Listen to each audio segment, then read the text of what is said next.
هي حلة محشي الكرنب اللي بالتكتيك دي هي اكتر حاجة محتاجينها في الوقت ده. نقلب حلة المحشي المشطشط على الصينية ولا ورقة منه تكون فكت ومستوي كله مظبوط بالظبط. اول حاجة بختار الكرنبة اللي بتكون حجمها وسط ووزنها خفيف وما تكونش تقيلة من جوه، لما نخبط عليها تحس ان جواها هوا كده، بمعنى انها ما تكونش مكتومة من جوه وبالتالي يكون الورق متشابك ويكون صعب علينا واحنا بنعمل. واذا الورق الاخضر الخارجي ده موجود ببتدي ان انا افصله، وببتدي بعد كده ان انا افصل الراس اللي هي القطعه اللي من فوق اللي بتمسك الورق بتاع الكرنب كله ببعضه. بدخل السكينه جوه الكرنبه وابتدي ان انا اقطعها بالشكل ده كده زي ما انتم شايفين لغايه ما بتتفصل منها. نيجي بعد كده لمرحله سلق الكرنبه، وبستخدم فيها حله بتكون حجمها اكبر من حجم الكرنبه بشويه، وبضيف فيها ميه بسيبها تغلي، بعد كده بضيف عليها ملح وكمون وسكر. واول خطوه ببتدي ان انا انزل الكرنبه الاول من فوق من الناحيه اللي قطعت منها الراس، وببتدي ان انا الفها بس كده جوه الحله بحيث بس ان الميه تدخل جواها كلها. الخطوه دي بتسهل لي قوي لما باجي بعد كده ان انا افصل الورق عن الكرنبه. بعد كده بعد دقيقتين او 3 ببتدي ان انا اقلب الكرنبه على الناحيه التانية، وابتدي ان انا اسحب الورق وشوفوا بيتسحب بكل سهوله.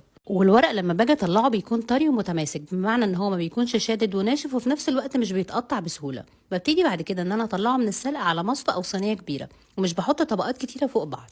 نيجي لتقطيع الكرنب، وده اكتر جزء الناس اللي ما بتعملش محشي كرنب او المبتدئين فيه بيحسوا ان هو صعب، لكن هو اسهل حاجه. بنبتدي اول حاجه اننا نقطع الجزء السميك اللي هو العروق ده، وخلي بالكم احنا مش بنرميها، بنخليها على جنب وهنرجع نستخدمها.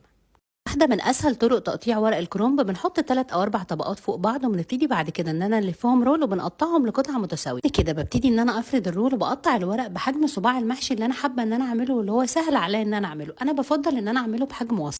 ببتدي بعد كده ان انا اقطعه، وباخد اول جزء قطعته وبقطع على نفس الحجم ده. بعد كده كل الكرنبه بيطلع ورقها متساوي بنفس الورق، وكل الصوابع بتاعه المحشي بتطلع بنفس الحجم، وبيكون اسهل طريقه انتم ممكن تقطعوه بيها.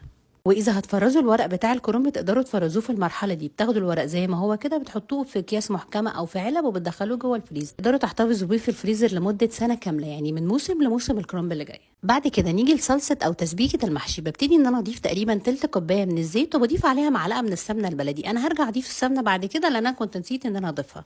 وعندي هنا 3 بصلات متقطعين بحجم وسط. انا بفضل ان انا بصل المحشي بقطعه على ايديا هو وخضره بمعنى ان انا مش بفضل ان انا استخدم فيه الكبه. استخدمت تقريبا بصلتين ونص، وهخلي نص بصل هرجع اقول لكم هنستخدمه في ايه بعد كده.